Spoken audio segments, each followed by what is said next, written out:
Assalamualaikum warahmatullahi wabarakatuh. Kali ini penulis ingin bahas soal informasi di internet ya. Harus hati-hati.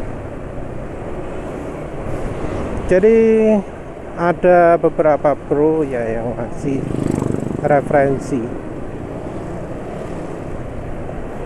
Ada referensi soal castor oil. Ada soal kabar bahwa ada sesuatu kayak gini.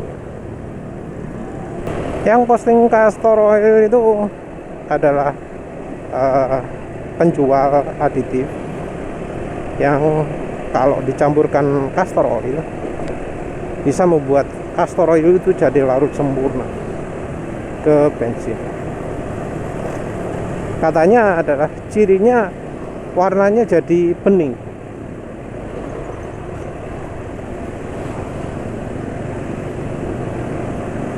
Yang sebelumnya agak keruh.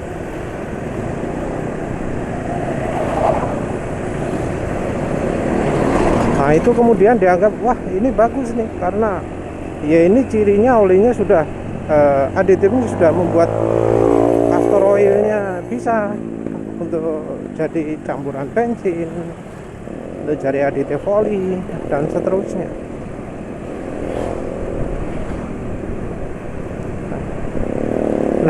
Ini wis salah ya, karena yang namanya oli itu sifatnya macam-macam.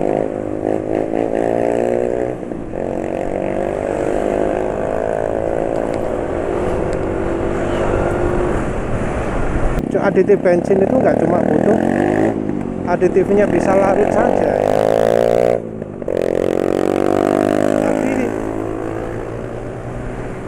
Tapi juga ya efek sampingnya juga harus hilang. Karena apa? Karena yang namanya aditif bensin, apalagi castor oil, itu efek sampingnya nggak cuma satu saja, tapi banyak. Untuk khusus castor oil itu adalah efek polimerisasi ketika terjadi reaksi dengan bensin, khusus bensin ya. Karena kalau bahan bakarnya metanol atau etanol itu tidak, tapi khusus dengan bensin akan bisa terjadi reaksi polimerisasi yang membuat terbentuknya lapisan bening di sekitarnya piston, yang kalau terlalu banyak bisa menyebabkan pistonnya macet.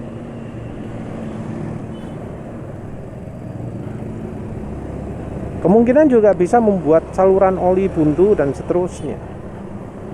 Tapi ya sayangnya namanya kelemahan gitu jarang jadi caratan umum gitu ya. Terus yang kedua, penulis sudah lupa masalahnya apa. Tapi link yang diberikan itu memberikan penjelasan itu hanya gambar-gambar yang nggak relevan lah, nggak berkenaan dengan topiknya. Ya memang sih ada misalnya gambari pom bensin, gambari mobil lagi isi bensin, gambari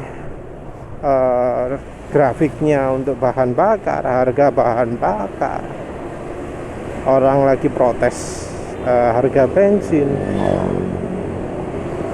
Tapi yang sama sekali tidak disebutkan itu adalah dari sisi bukti yang bisa memverifikasi omongannya dia itu benar atau enggak. Jadi yang masalah itu adalah karena omongannya itu enggak didukung data sama sekali, enggak didukung eksperimen sama sekali. Nah, yang jadi masalah adalah mengapa kok jadi percaya. Channelnya juga bukan channel yang langka ya, tapi termasuk channel yang ditonton orang. Jadi ya sepertinya banyak orang yang mempercayai pengetahuan yang di-sharing di channel itu. Padahal ya belum tentu benar. Dan nggak cuma channel ini saja ya, banyak channel-channel lain. menjelaskan ini adalah ini gitu ya, tapi tidak ada bukti, tidak ada eksperimen, cuma menunjukkan gambar yang ya kira-kira ono hubungannya walau nggak relevan. Contoh ketika bahas, oh minyak goreng itu nggak bagus untuk oli mesin, yang ditunjukkan apa? Gambar kilang minyak, gambar orang menggoreng. Efeknya sebagai oli mesin sendiri nggak ditunjukkan, padahal ada ya datanya kalau mau cari. Hasil eksperimen uji gesek ya nggak ditunjukkan, padahal ada kalau cari. Uji 4 bola ada itu untuk minyak goreng sebagai pelumas, sebagai lubrikan. Kalau mau nyari ada. Nah, tapi itu tidak ditunjukkan. Yang ditunjukkan gambarnya, oh perkebunan kelapa sawit. Orang lagi ngangkut bahan kelapa sawit. Orang lagi goreng. Proses produksi minyak kelapa sawit. Bahkan ketika menjelaskan pun, oh minyak goreng itu nggak cocok jadi oli mesin. Minyak goreng itu cuma cocok untuk menggoreng. Ditunjukkan waktu lagi goreng. Terus untuk oli mesin ditunjukkan oli mesin. Tapi itu orangnya jadi percaya. Sayangnya orang Indonesia itu ya apa ya, terlalu terpukau ya dengan ya penjelasan omong kosong, penjelasan yang nggak relevan. Hanya karena ada gambar yang seakan-akan berkaitan jadi dipercaya. Ya ini juga harus kita terapkan pada sebuah eksperimen ya. Jadi sebuah eksperimen menunjukkan, wah ini jelek gitu ya. Nggak selalu jelek. Kita harus lihat kaitannya bagaimana, harus dipikirkan.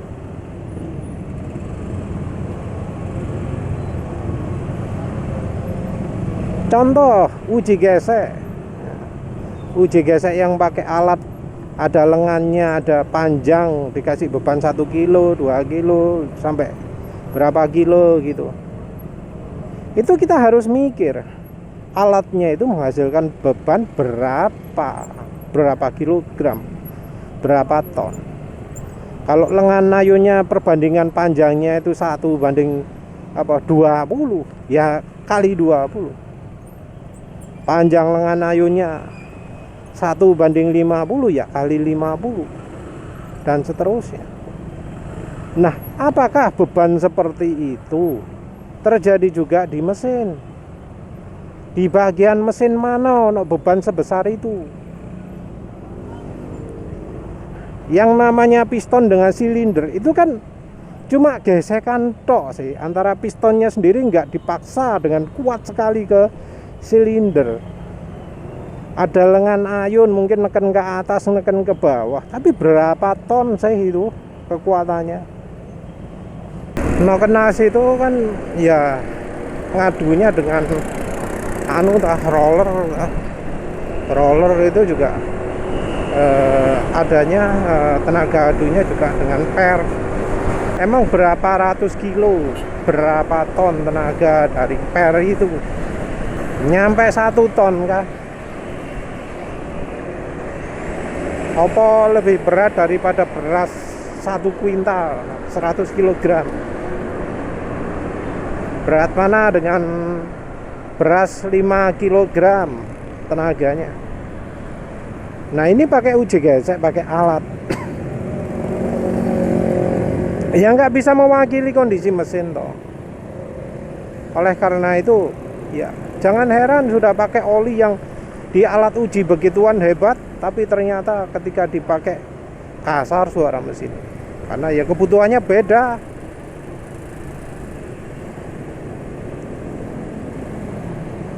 Namanya aditif ya harus sesuai dengan keperluan. Kalau nggak sesuai keperluan ya jadinya ya kasar, aus, dan seterusnya. Beberapa juga ya yang lihat videonya penulis uji pemanasan, Ada yang menilai oli hanya dari hasil uji pemanasan saja. Jadi yang cepat hitam, cepat menguap langsung dinilai jelek gitu ya. Padahal ya itu harus diuji dulu, dicoba dulu, karena ada beberapa hal yang memang tidak bisa diperlihatkan hanya melalui uji tertentu saja. Sama juga dengan orang-orang yang menganggap bahwa yang penting di oli itu hanya aditifnya. Jadi kalau aditifnya sudah ada itu bagus. Padahal ya oli yang beneran ya, resep-resep oli itu pasti ono aditif. Oli yang dikeluarkan oleh pabrik oli itu pasti ono aditif. Makanya orang jadi ngomong ya semua oli sama saja, tinggal milih harganya, tinggal milih selera. Jadi katanya beda oli satu dengan lainnya itu hanya dari selera. Padahal ya jelas lah oli satu dengan yang lain itu ono beda kualitas. Yang jadi masalah adalah karena pakai cara yang mereka anut, cara yang mereka pakai itu gak iso menentukan kualitas oli secara baik. Gak iso menentukan oh oli ini bagus, oli ini jelek. Gak iso. Makanya muncul anggapan bahwa semua oli itu baik, padahal yoga.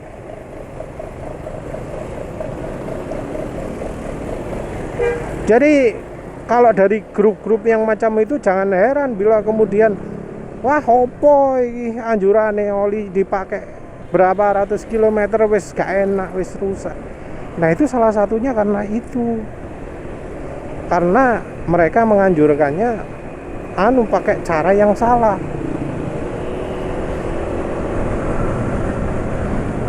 Nah ini dengan demo real ya, kelihatan faktanya itu ternyata bisa menipu hasilnya. Apalagi yang nggak pakai fakta, nggak pakai data, nggak pakai pengalaman. Kok bisa-bisanya ya channel yang gak ono gak ono faktane sama sekali, cuma asal ngomong gitu bisa jadi dipercaya. Itu kan memprihatinkan ya itu ya. Makanya orang jadi bisa seenaknya buat ambil gambar yang sebenarnya nggak cerita soal itu, terus buat cerita-cerita sendiri, bisa ngomong ini itu gitu ya.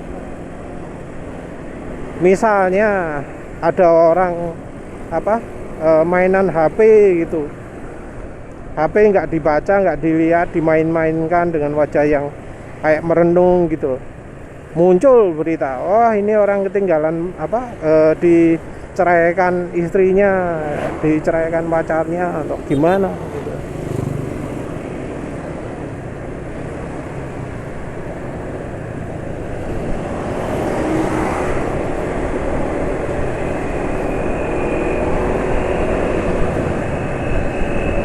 Jadi entah mengapa ya sekarang itu banyak orang yang membuat cerita dari sesuatu yang sebenarnya bukan itu. Yang jadi masalah adalah itu jadi hiburan orang ya, dan itu dipercaya, dianggap wah berarti gini, oh berarti gini gitu ya. Jadi jangan heran ya ketika dari orang-orang Facebook itu berani ngomong tanpa fakta, langsung jedar gitu ya. Berani ngomong, oh ini realitanya kayak gini, oh faktanya kayak gini, padahal bohongan. Karena ya memang sudah tradisinya seperti itu. Orang-orangnya sudah kebiasaan menciptakan ya kabar-kabar bohong. Nah karena orang suka dengan yang model begituan, dia jadi laris, jadi channel yang besar, jadi page yang besar gitu ya. Penjelasan yang nggak masuk akal pun diterima saja. Orang-orang malah menghidupi seorang penipu seperti itu. Jadi di-subscribe karena suka sama cerita-cerita bohongnya. Ya kan sudah ada cerita juga, sudah ada riwayat bahwa di suatu hari nanti orang itu bakal memuja seorang yang jago berbohong. Nah ini sudah terjadi sekarang. Seorang pembohong itu lebih didengar omongannya daripada yang ngomong pakai fakta, pakai bukti. Ada channel kecil ya omongannya bener kabeh tapi ya nggak laris karena terlalu bener omongannya. Sementara itu yang membual, yang ngomong nggak karu-karuan, yang wah ini tuh, wah ini, itu malah disukai orang karena ya omongannya yang menggebu-gebu gitu ya. Omongan menggebu-gebu gak ada fakta ini, gak ada apa ya, cuplikan-cuplikan nggak relevan gitu. Parah lah kalau gitu terus. Ya wis memang sudah zamannya wis. Wis bikin sumpek ya yang gitu-gitu. Ya wis sudahlah. Terima kasih udah menonton. Assalamualaikum warahmatullahi wabarakatuh.